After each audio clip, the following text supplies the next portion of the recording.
Selamat pagi, Bapak, Ibu, Saudara sekalian yang kami kasih dalam Tuhan Yesus Kristus. Selamat berjumpa kembali dengan kami dari Restoration Christian Church di Los Angeles.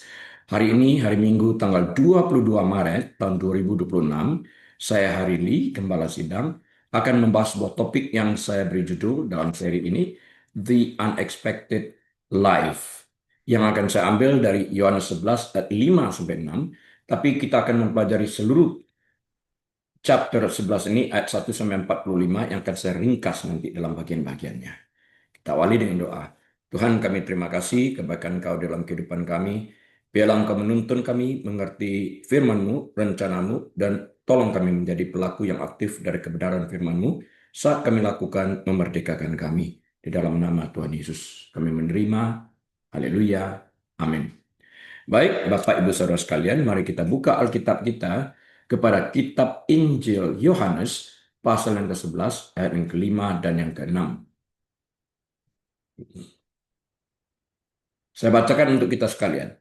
Yesus memang mengasihi Marta dan kakaknya dan Lazarus. Namun setelah didengarnya bahwa Lazarus sakit, ia sengaja tinggal 2 hari lagi di tempat di mana ia berada. Jadi hari ini kita akan membahas Yohanes 11 ayat 1 sampai 45 yang akan saya ringkaskan nanti dengan tema melepaskan diri dari masa lalu dan keluar dari kuburan kebiasaan luka lama kita. Dari kebiasaan lama dan luka lama, kita keluar dari sana. Ya. Nah, pembahasan Yohanes pasal 11 ayat 1 sampai 45 ini dirancang untuk dibaca sesuai dengan panduan transformasi pribadi.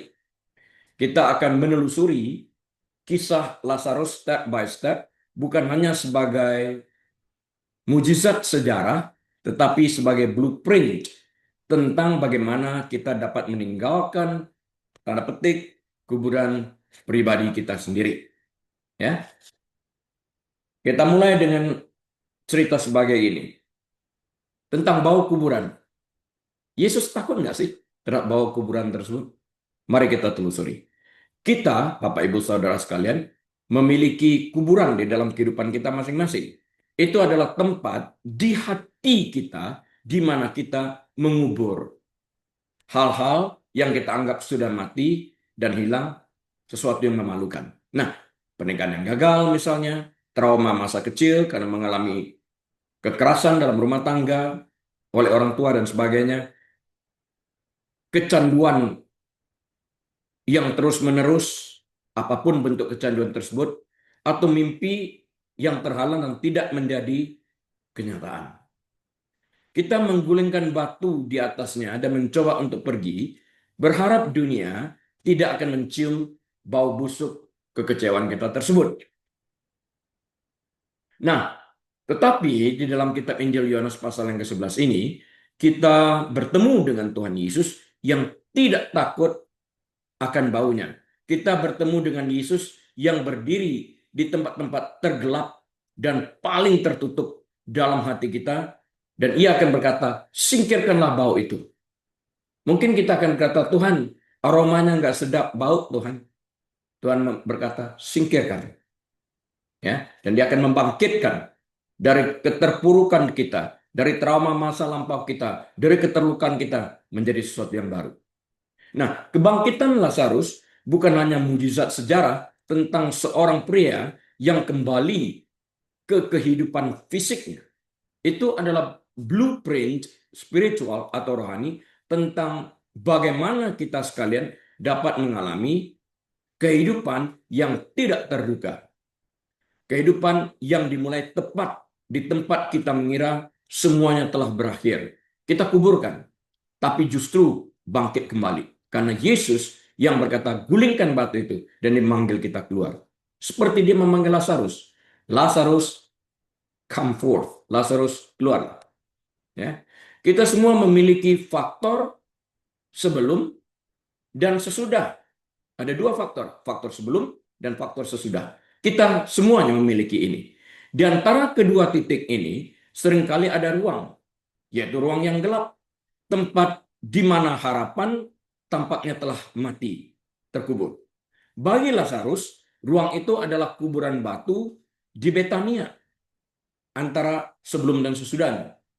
Nah, bagi kita, kuburan itu mungkin adalah kesalahan masa lalu yang tak bisa kita hentikan, kebiasaan yang terasa mustahil untuk dihentikan, atau luka dari masa kecil yang masih menentukan bagaimana cara kita berperilaku dan bertindak hari ini.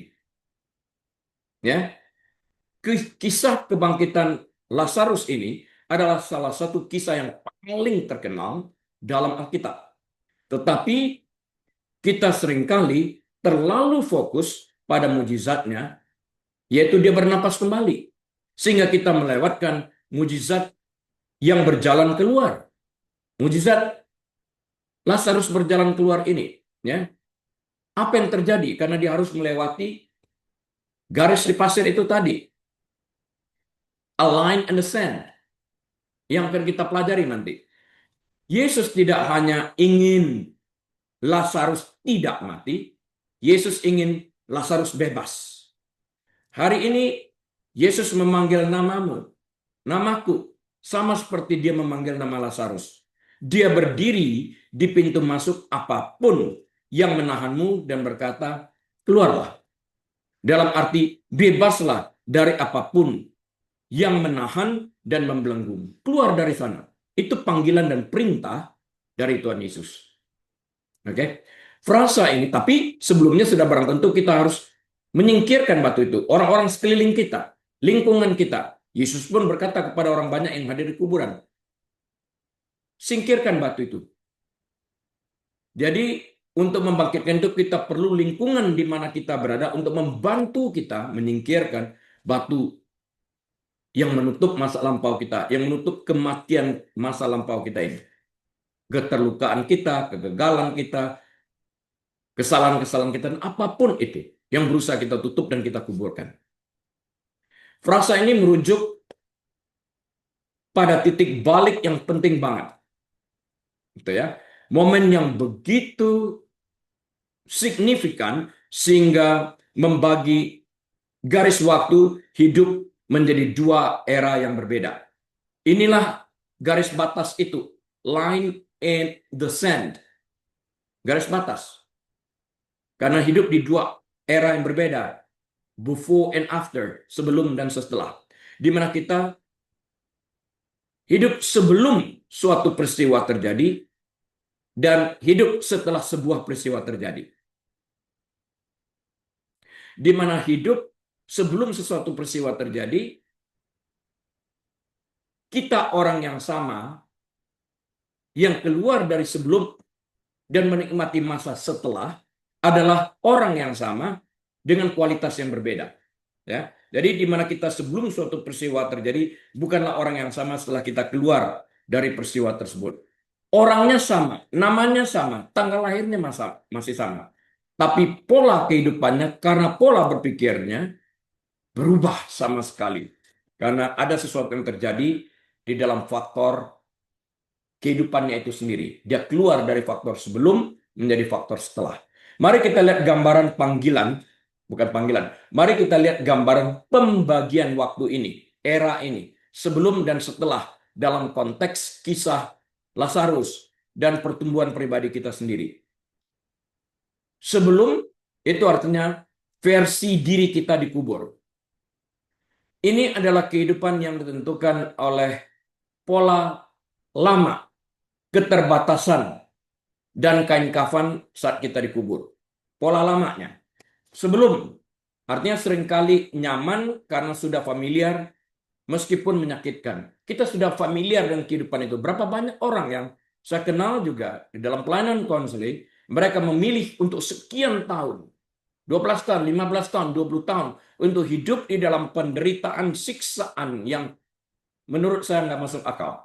Tapi dia bertahan hidup di sana karena dia sudah familiar dengan hal-hal yang seperti demikian. Ini adalah versi diri kita yang mengatakan, beginilah saya. Atau saya akan selalu terjebak dengan kebiasaan luka lama saya ini. Dalam kisah Alkitab, sebelum adalah Lazarus yang sakit dan akhirnya meninggal dunia. Itu sebelum. Nah, titik baliknya kapan? Sehingga sebelum menjadi setelah. Titik baliknya adalah suara. Sebelum, faktor sebelum ini, menjadi setelah atau menjadi sesudah, disebabkan karena adanya intervensi. Intervensi itu dalam kehidupan keseharian kita dapat berupa krisis, dapat berupa momen doa yang mendalam banget, kusuk banget, atau kesadaran yang tiba-tiba atas kesalahan yang kita lakukan sehingga kita hidup dalam faktor sebelum ini dan kemudian keluar pada waktu kita menjadi sadar. Nah, ini adalah saat Yesus memanggil nama kita. Seperti dia memanggil Lazarus, come forth. Lazarus, keluarlah. Tanpa intervensi ini, tanpa suara memanggil ini, kita akan tetap berada dalam posisi sebelum. Dalam posisi Lazarus berada di kuburan dalam keadaan mati. Ya. Yang menyebabkan perubahan sebelum menjadi setelah, mati menjadi hidup, faktor intervensi suara Yesus ini. Nah, ini juga terjadi dalam kehidupan kita. Setelah, yaitu kehidupan yang tidak terduga, mati menjadi hidup.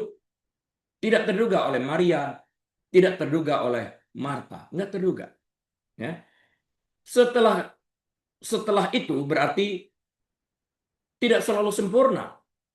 Setelah Lazarus bangkit, bukan berarti Lazarus langsung menjadi sempurna. Tetapi dia berbeda kehidupannya. Tidak pernah akan sama lagi berbanding terhadap kehidupan sebelum. Ya. Setelah, artinya faktor setelah ini, setelah dia keluar dari kuburan dalam kasus Lazarus, ditandai dengan perspektif baru. Dalam kehidupan kita, luka lama yang sembuh, dan kebebasan dari hal-hal yang dulu mengendalikan kita. PTSD misal, dan sebagainya. Nah, bagi Lazarus, setelah berarti duduk di meja makan bersama orang yang membangkitkannya daripada berbaring dalam kegelapan. Yohanes 12 ayat 2. Nah, tadi saya juga berbicara tentang a line in the sand atau garis di pasir, garis batasan. Ya. Ini adalah sebuah idiom yang merujuk pada titik tanpa kembali. Artinya, a line in the sand is an idiom referring to a point of no return. Satu kali kita melewati garis itu, a point of no return. Kita nggak akan bisa kembali lagi. Seperti Lazarus, dia harus melewati a line in the sand atau garis di pasir ini. Kalau dia tidak lewati, dia tetap dalam keadaan mati. Begitu dia hidup dipanggil suaranya, dia melewati a line in the sand garis ini, dia berada dalam era yang baru, hidup, dan dia tidak kembali kepada era sebelum Yesus panggil dia keluar. Ini adalah batasan, a line in the sand ini, garis di pasir ini adalah batasan yang begitu dilintasi, mengubah segalanya. Dari mati menjadi hidup. Dalam konteks sebelum dan setelah, artinya kita telah membuat keputusan atau mengalami suatu peristiwa yang begitu signifikan di dalam kehidupan kita ini, sehingga kita tidak akan pernah bisa kembali lagi menjadi orang yang kita alami sebelumnya. Lazarus tidak bisa kembali lagi keadaan seperti dia sakit dan mati. Dia sudah keluar dari kubur itu. Dia tidak akan sama lagi seperti itu. Jadi cerita Yesus dipanggil bahwa Lazarus sakit sudah tidak ada lagi. Ya, dia suatu saat akan mati kembali, tapi berbeda cerita. Ya. Berikut cara kerja line in the sand atau garis di pasir ini. Ya. Bagaimana cara garis itu bekerja di dalam kehidupan kita masing-masing? Perlu kita terapkan di dalam kehidupan keseharian kita. Kita membuat keputusan untuk pergi, keputusan untuk meninggalkan yang lama ini. Ya. Dalam kisah Lazarus, garis di pasir atau a line in the sand ini adalah ambang makam. Ambang makam. Artinya the threshold of the tomb. The threshold of the tomb, ambang makam. Selama Lazarus berada di makam, ia adalah bagian daripada orang mati. Hidup di dalam dunia orang mati. Terbilang orang mati. Saat ia melewati garis itu, a line and sand, garis di pasir ini, dan melangkah ke sinar matahari, ia menjadi bagian dari orang hidup, bukan bagian dari orang mati lagi. Ia tidak bisa sekedar keluar, ia harus melewati garis itu. Karena garis ini yang membatasi antara sebelum dan sesudah dunia orang mati atau dunia orang hidup. Nah, untuk masuk ke dunia orang hidup, dia harus melewati garis ini. Tanpa melewati garis ini, dia tetap dalam dunia orang mati. Dia keluar dari garis itu, dia berada dalam dunia orang hidup, era yang berbeda, tidak lagi dalam dunia orang mati, era yang berbeda lagi, era lama, dunia lama, kejadian lama. Hidupnya total berubah. Ya. Nah, bagi kehidupan kita keseharian, kita dapat membuat komitmen untuk berubah. Ya, bagi kita menarik garis di pasir, kita tentukan menarik garis di pasir, we draw a line in the sand, seringkali tampaknya seperti komitmen. Komitmen yang bersifat teguh, persisten dan konsisten. Ini adalah saat kita mengatakan, aku tidak akan membiarkan luka masa laluku ini menentukan bagaimana aku memperlakukan anak-anakku. Dia mengambil keputusan, no more. That's it. Aku tidak akan diperintahkan, tidak akan dikendalikan oleh trauma masa lampauku lagi. Aku sudah selesai dengan kebiasaanku ini. Ini berhenti hari ini pada diriku. Tidak akan diteruskan pada keturunanku yang berikutnya. A line in the sand. Dia cross dalam bentuk komitmen. Persistent dan konsisten. Untuk diam dalam era yang baru. Aku beralih dari mencoba untuk berubah menjadi memutuskan untuk berubah. Kalau masih ingat, saya seringkali mengatakan, don't try because you have been trying it for such a long time. Make it happen. Di sini terjadi perubahan antara mencoba menjadi memutuskan untuk berubah. Artinya make it happen. Membuat terjadi. Bukan mencoba, tapi membuatnya terjadi. Ya. Nah, saya ingin mengajak untuk melihat sebuah metafora visual ini. Bayangkan Bapak Ibu Saudara sekalian, kita berdiri di sebuah pantai. Kita menggambar garis yang dalam di pasir dengan tongkat. Di satu sisi adalah kehidupan lama kita sebelum. Di sisi lain adalah kehidupan baru kita setelah. Jadi kalau ini garisnya, ini sebelum dan di sini setelah.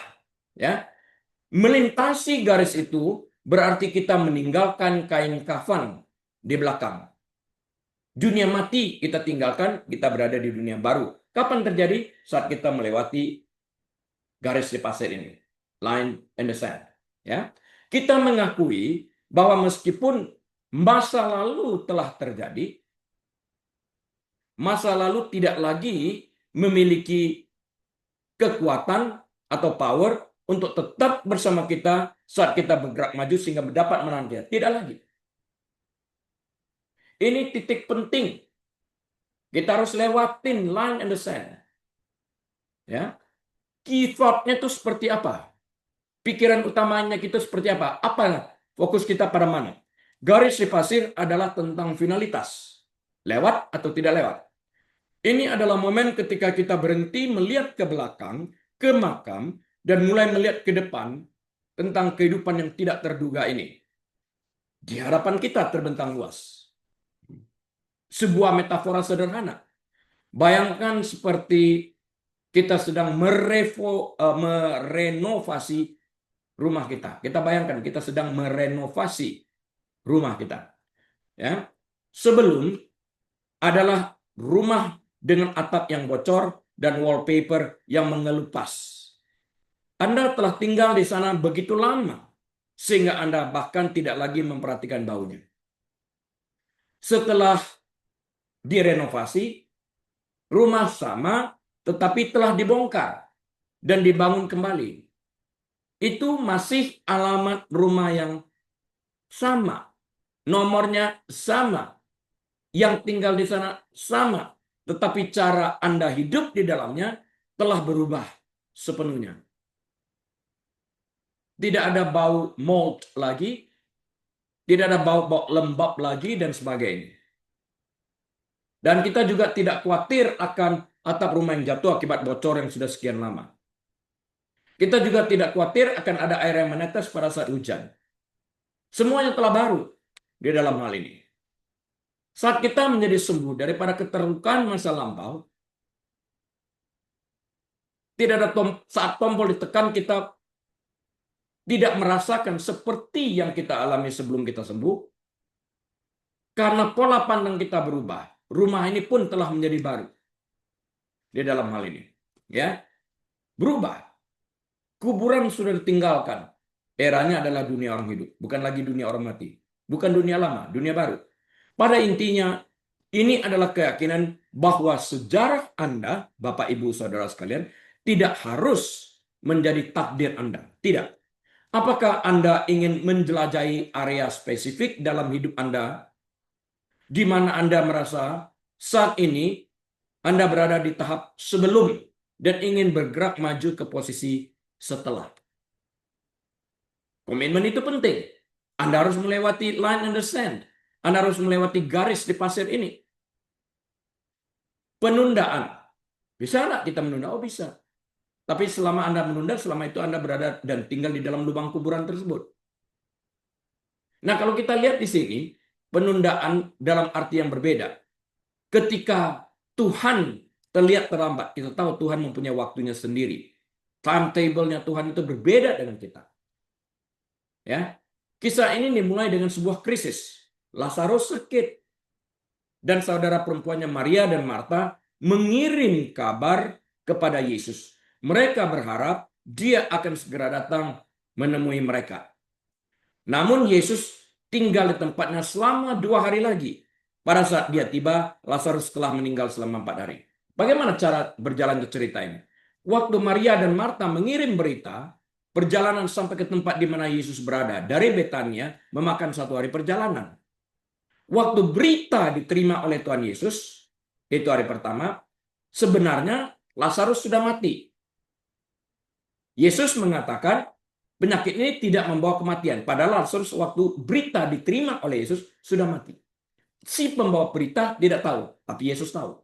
Perhatikan ini baik-baik. Itu hari pertama.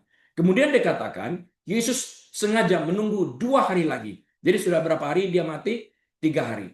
Kemudian Yesus berjalan dari tempatnya ke Betania. 1 hari perjalanan. Jadi sudah berapa hari Lazarus di liang kubur? 4 hari.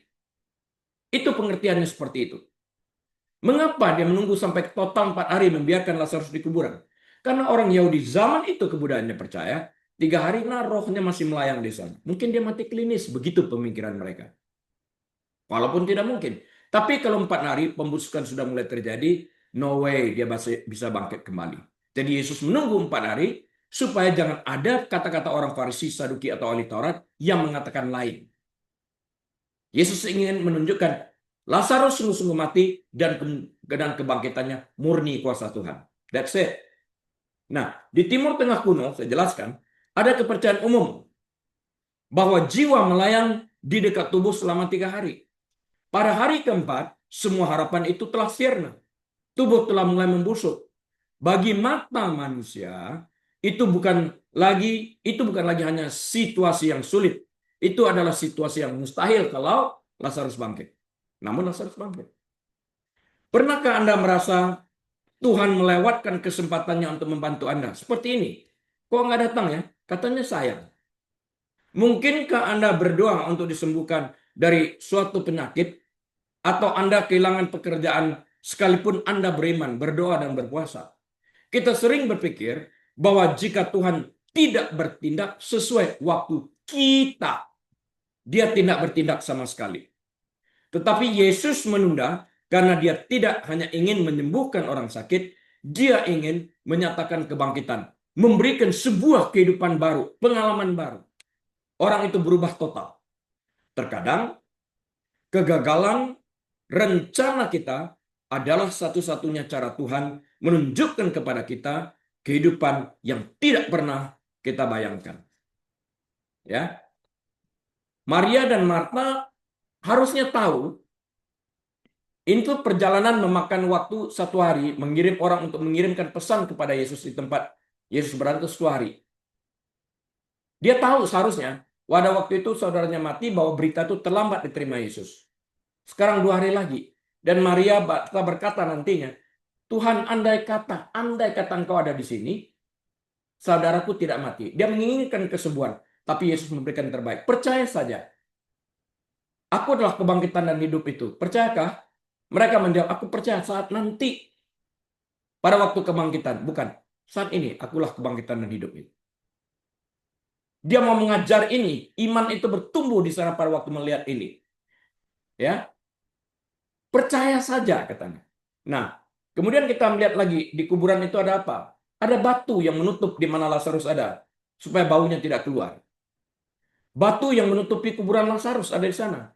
Mengidentifikasikan hambatan kita. Batu ini yang kita tutup tentang kegagalan masa lampau kita, kegagalan kita, rasa malu kita, kesalahan kita, dosa kita, apapun yang kita tutup, ini menghalangi kita. Batu ini adalah penghalang untuk kita keluar.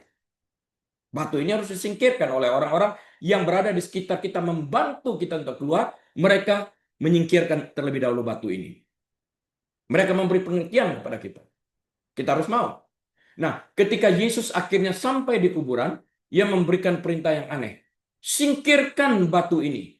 Tertulis dalam Yohanes 11 ayat 39, Bapak Ibu. Marta yang selalu praktis protes. Ia mengatakan dan memperingatkan Yesus bahwa akan ada bau busuk. Ini adalah momen yang sangat manusiawi sebetulnya. Kita menginginkan mujizat, satu pihak, kita menginginkan mujizat, tetapi kita malu dengan bau masa lalu yang kita simpan, yang berada di balik batu yang kita tutup rapat-rapat. Kita ingin bebas, tetapi kita tidak ingin memindahkan batu itu dan membiarkan semua orang melihat kerusakan di dalamnya. Orang nggak mau, kita tutup dengan batu. Kita nggak izinkan orang lain memindahkan atau menggulingkan batu tersebut. Bukan menggulingkan batu tersebut. Kita tidak mau orang melihat ke dalam tentang kebusukan hati kita ini. Tapi kita mau mujizat. Yesus nggak katakan nggak bisa, singkirkan dulu. Baru dia bisa dapat memberikan intervensi melalui suaranya. Dan kita harus taat kepada suara itu. Lazarus yang sudah mati pun dengar suara, taat, dia keluar. Kita harus mau. Kalau betul-betul mau dibantu oleh Tuhan. Nah, anggaplah batu sebagai hal-hal yang kita gunakan untuk menutup hati kita sebagai metaforanya. Ya. Misalnya, batu rasa malu.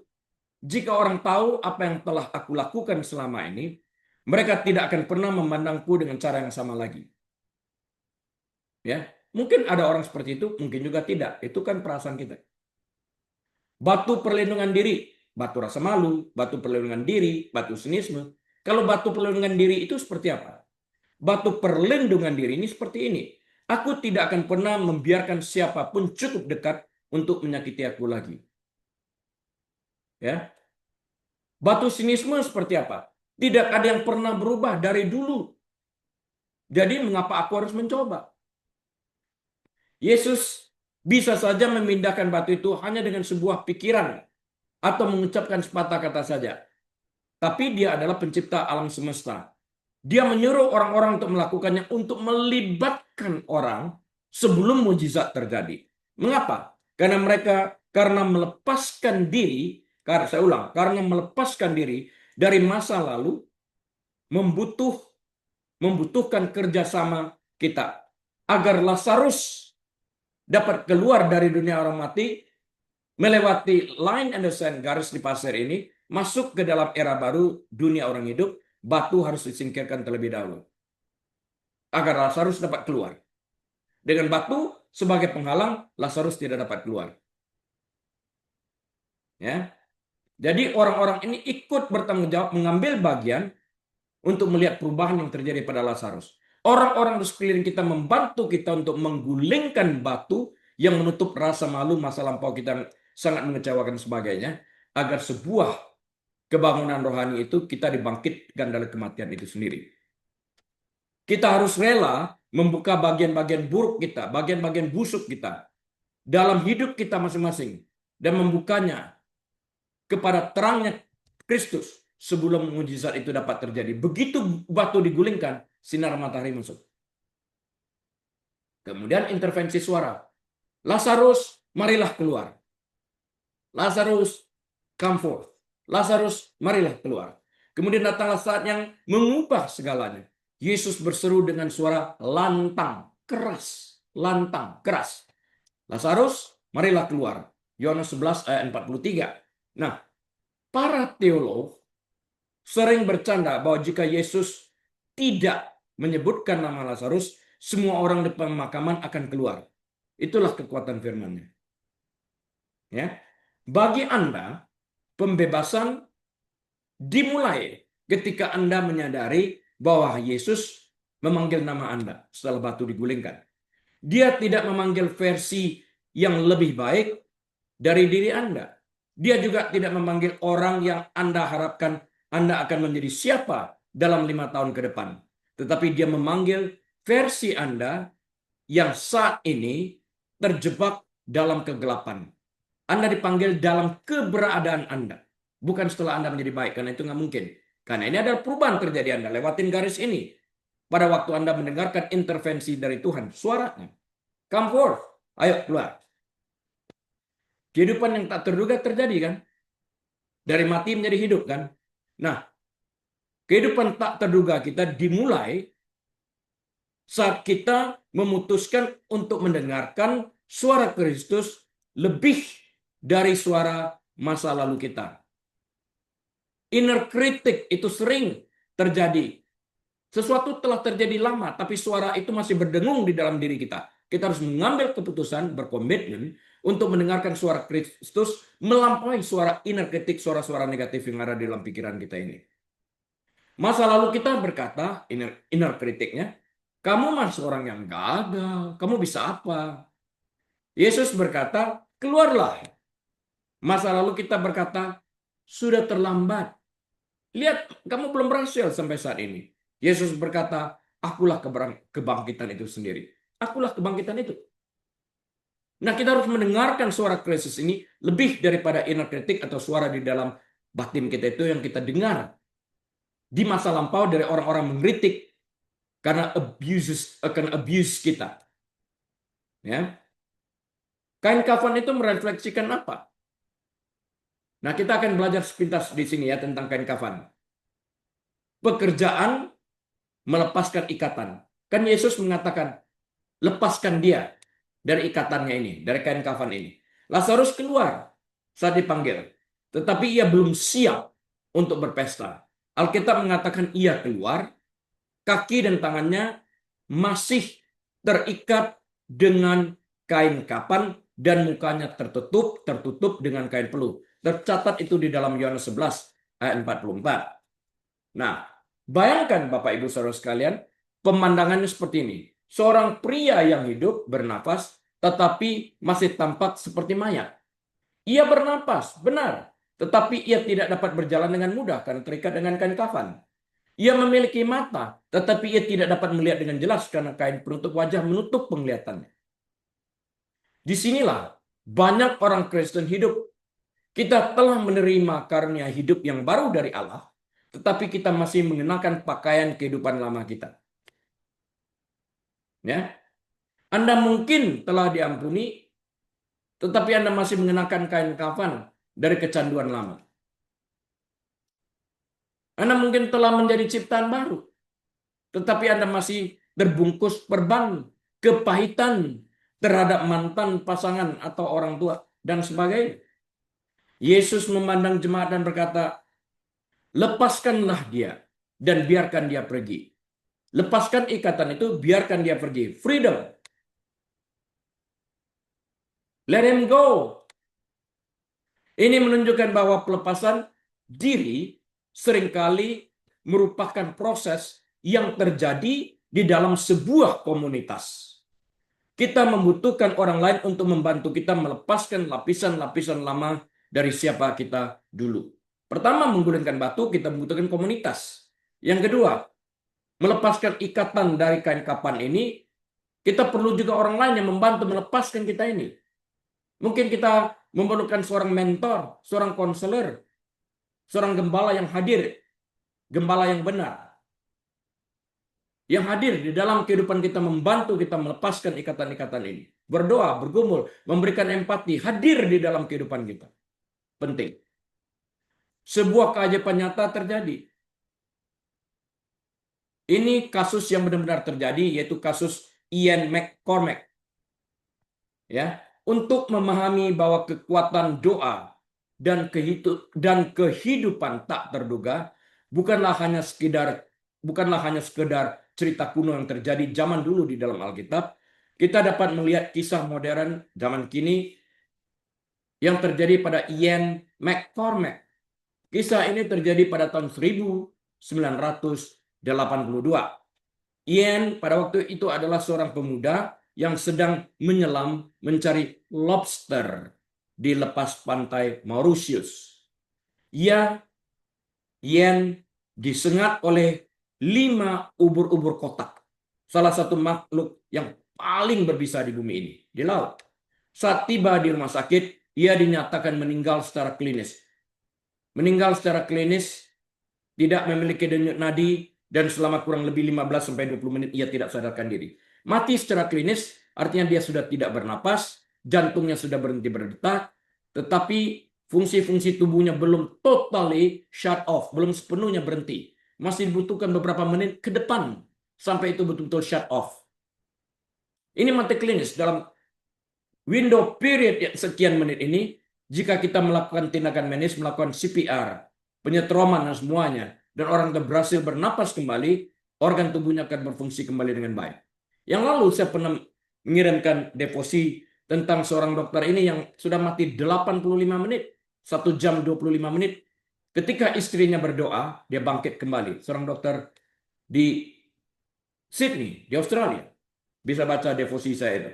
Nah, Ian yang sebelumnya seorang ateis menggambarkan perjumpaan yang mendalam dengan alam baka yang disertai dengan kekuatan doa ibunya.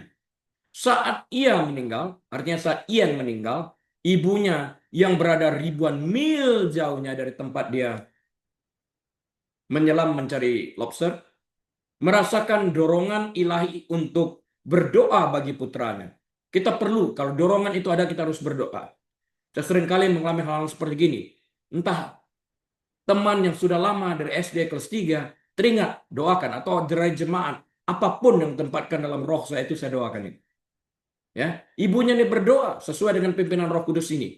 Di kamar mayat pada saat itu, saat para dokter sedang mempersiapkan jenazahnya, Ian tiba-tiba terbangun.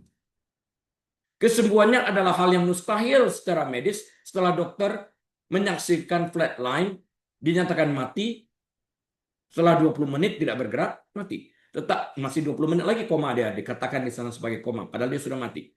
Tetapi yang lebih penting, hidupnya terbebaskan. Dia tidak hanya kembali kepada kebiasaan lamanya untuk mencari lobster, dia menjadi orang yang sama sekali berbeda. Menghabiskan sisa hidupnya untuk menyebarkan pesan harapan. Dia tidak lagi menjadi orang ateis. Dia telah melewati garis sand and the line, garis di pasir ini. Dia lewati, dia tidak sama lagi. Dari dunia orang mati, masuk ke dalam dunia orang hidup. Seperti Lazarus. Ian dipanggil keluar dari kuburan secara harfiah untuk menjalani kehidupan yang menentang masa lalunya sebagai seorang ateis. Sekarang dia menjadi orang percaya dan memberitakan firman. Menjalani kehidupan baru. Nah, seperti apa rasanya terbebas hari ini? Artinya menolak, membiarkan pemakaman kemarin mendefinisikan kebebasan hari ini. Jangan sampai kita sudah merdeka pada hari ini tapi masih terikat kepada masa lampau. Kitab Keluaran menceritakan tentang orang-orang Israel yang setelah mengalami 400 tahun perbudakan keluar dari tanah Mesir. Egypt dia tinggalkan, tapi dia bawa Egypt di dalam hatinya. Egypt masih menguasai dia, masih mengontrol dia. Dosa lampau, kejahatan lampau masih mengontrol kita sekalipun kita telah diampuni. How can it be? Ya. Kita harus menikmati kemerdekaan yang Tuhan berikan itu. Untuk inilah Kristus telah mati bagi kita, agar kita benar-benar dibebaskan, dimerdekakan dari perbudakan masa lampau kita. Jika Anda adalah orang bergumul dengan amarah, menjadi terbebas dari kemarahan, berarti ketika provokasi datang, Anda menyadari bahwa Anda tidak perlu lagi mengenakan pakaian amarah yang lama itu. Anda akan bersikap tenang. Anda dapat memilih jubah kedamaian, pola pandang yang berbeda, sudut pandang yang berbeda, penguasaan diri. Kalau dalam ilmu psikologi dikatakan kecerdasan emosionalnya meningkat. Nah, jika Anda didefinisikan oleh luka Anda menjadi terbebas, berarti Anda tidak lagi memandang diri sendiri sebagai korban, tetapi sebagai penyintas. Penyintas artinya survivor yang sekarang menjadi pelayan bagi orang lain. Anda sudah keluar dari masa lampau tersebut. Anda menjadi seorang penyintas, survivor. Kehidupan yang tak terduga. Nah, kehidupan yang tidak terduga ini tidak terduga. Kenapa disebut tidak terduga? Tidak terduga karena tidak masuk akal bagi dunia. Dunia mengharapkan Anda untuk tetap berada dalam kuburan Anda. Dunia mengharapkan Anda untuk tetap berada dalam kepahitan. Anda tetap berada dalam kecanduan apapun kecanduan itu. Anda tetap hancur. Nggak boleh sukses. Itu maunya dunia. Tetapi ketika Anda keluar, orang mungkin merasa tidak nyaman. Sama seperti beberapa orang tidak merasa tidak nyaman ketika Lazarus bangkit kembali, hidup kembali. Mereka ingin membunuh Lazarus, katakan Alkitab. Khususnya imam kepala.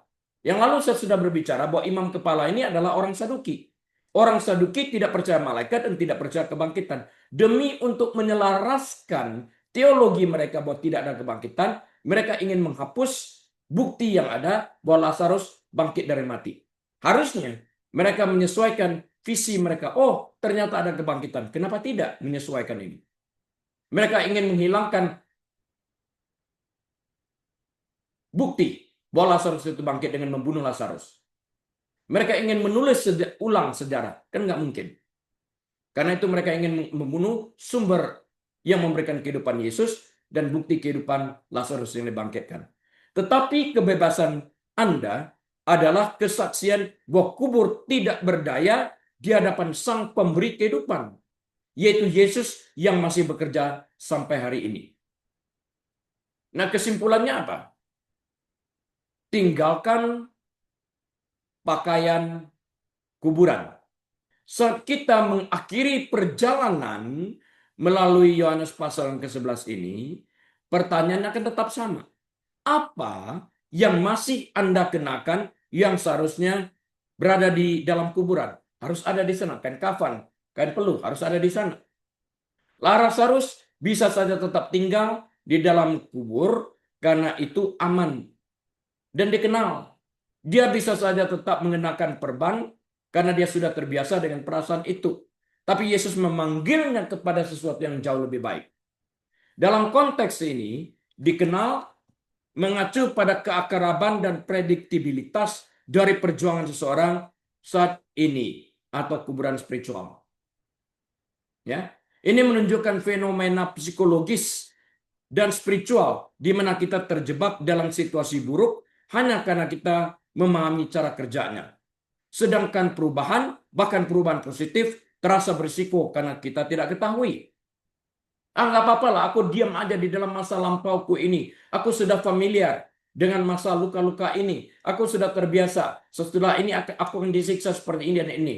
Paling tidak aku ada makanan. Paling tidak Firaun masih memberi makan. Dan sebagainya. Padahal sesuatu yang jauh lebih baik sedang menanti. Kenapa tidak?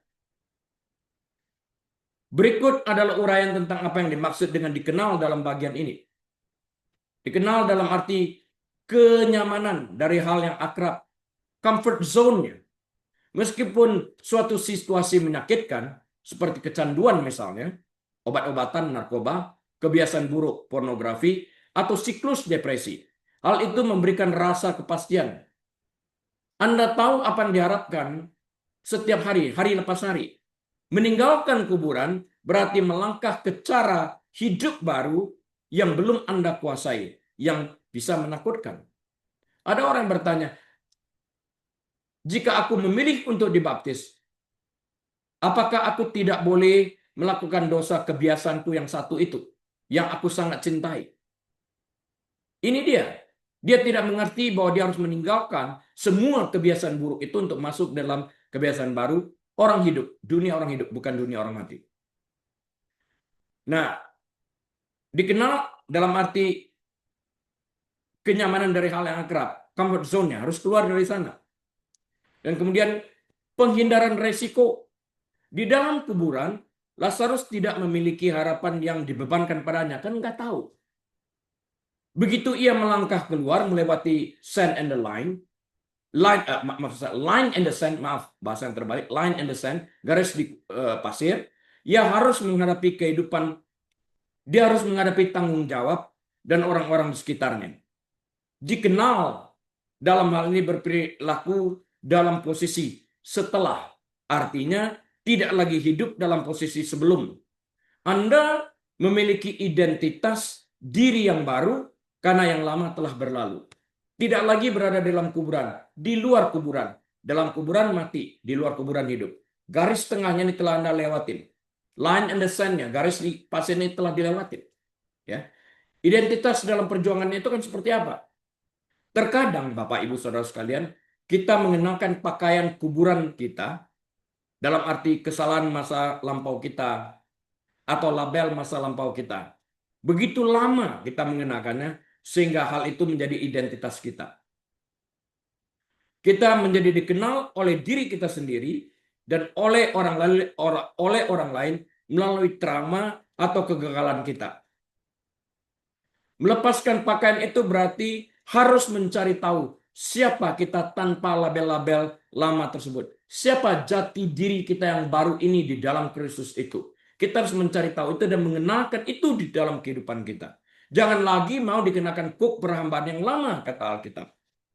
Kehidupan yang tak terduga tersedia bagi Anda saat ini. Bersama dengan Kristus yang telah mengatakan dalam Yesaya 46 ayat 10, declaring the end from the beginning.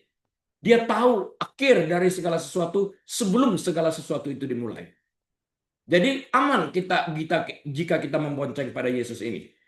Tidak masalah berapa lama Anda telah mati atau terjebak di dalam dosa, dalam kebiasaan lama itu, atau seberapa buruk situasi Anda di mata dunia. Sang pengguling batu ada di sini. Kita bekerja sama dengan masyarakat di sekitar kita. Identifikasi batu. Identifikasikan apa yang ada di balik Anda, yang Anda sembunyikan. Di balik batu itu apa yang tersembunyi? Ya. Dengarkan suara, dengarkan Yesus memanggil nama Anda. Intervensinya, bereaksi terhadap suara tersebut. Kemudian orang-orang selingkungan kita membantu melepaskan pakaian kuburan tersebut, kain kafan. Izinkan mereka melepaskan itu, jangan berontak. Mintalah Tuhan dan teman-teman terpercaya untuk membantu Anda melepaskan kebiasaan lama kita ini. Mengingatkan kita senantiasa, agar kita senantiasa pada saat ingat, melepaskan kebiasaan itu layer by layer, lapis demi lapis seperti bawang. Anda tidak dimaksudkan untuk selamanya hidup di dalam kuburan, kan? Dalam kuburan kegagalan, dalam kuburan ketidaknyamanan akibat siksaan di masa lampau. Anda dimaksudkan untuk berjalan di dalam terang.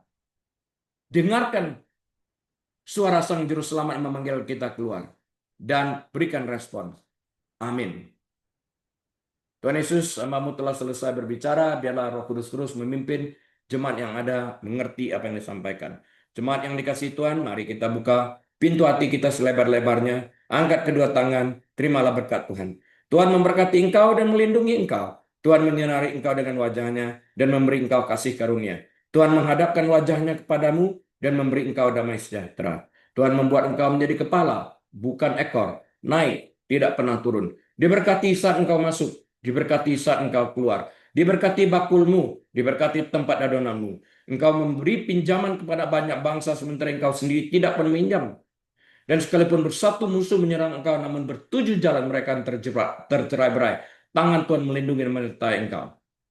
Biarlah kita boleh membuka lembaran waktu kita ini dengan hati penuh dengan ucapan syukur, dengan hikmat dan marifat dari Allah Bapa, damai sejahtera dari Tuhan Yesus, dalam persekutuan yang manis dan erat bersama dengan Tuhan Allah Kudus, saat ini sampai selama-lamanya. Yesus Tuhan datang kali keduanya menjemput kita semua yang percaya kepadanya. Semua umat Tuhan yang menerima berkat bersama-sama berkata, amin. Baik, Bapak, Ibu, Saudara sekalian, atas izin Tuhan, kita akan berjumpa kembali minggu depan. Dari Los Angeles, saya Rally, mohon diri. Shalom.